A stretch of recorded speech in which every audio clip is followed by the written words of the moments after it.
Chapter 5.3 Independence and the Multiplication Rule. Learning Objectives. 1. Identify independent events.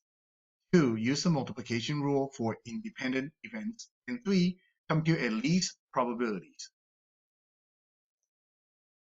Two events E and F are independent if the occurrence of event E is in a probability experiment does not affect the probability of event F.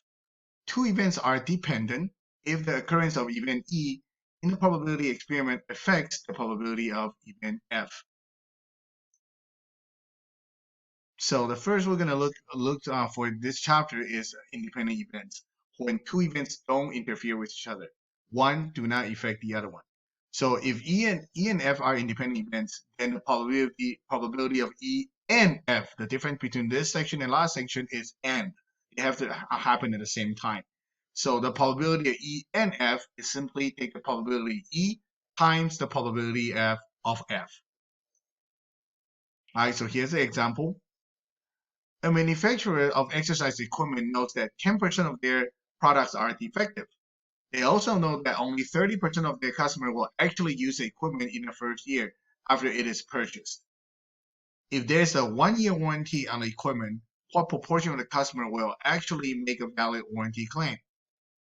So we assume that if the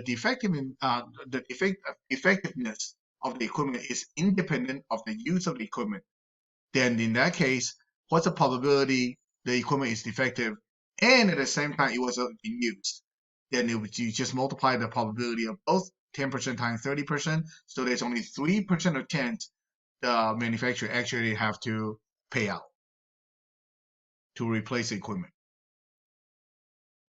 And the rule, just like the addition rule, if you have multiple things that you want E and another one and another, if you want 3 or 4 or 5 different events, they're all independent from each other. You want them to all happen at the same time.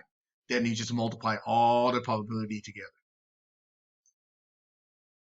Right? Like for example, the probability that a randomly selected female aged 60 years old will survive this year is 99.186%, according to the National Vital Statistic Report. What is the probability that 4 randomly selected 60-year-old female will survive the year? Now, we want to select 4 at this time. So that means we have the probability of first person survive and second survive and third survive and fourth survive. So you can multiply them all together. Now, each one has a probability of survival of 99.186%. So you just take all of them, multiply 4 times together because they're independent from each other. The first person survival or not has nothing to do with the second woman, right? They have nothing to do with each other, how long they survive or they don't.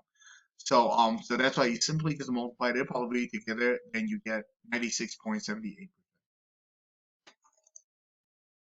Now, what if you want to do at least? The same question from before, but the question now is, if what is the probability that at least one out of the 500 randomly selected 60-year-old female will die during the course of the year? So at least one, again, probability at least one means 1 minus probability of none.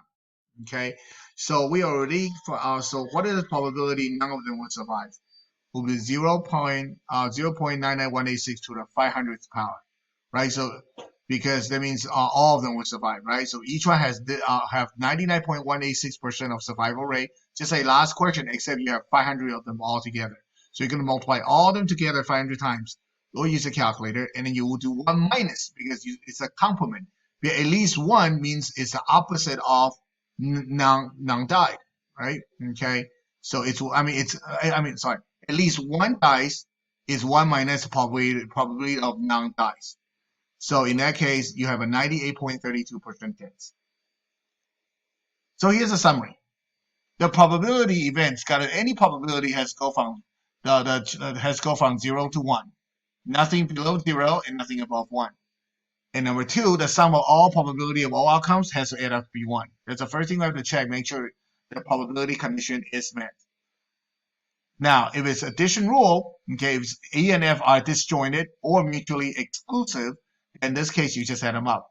Now, if they're not mutually exclusive or not disjointed, then you have to remember to subtract their overlap. Now, remember the complement is 1 minus, just like what the example we saw earlier. And when you come to multiplication, all you have to do is what? If you want to look for and instead of or, then you multiply them. So remember, and in probability means multiply, or means addition.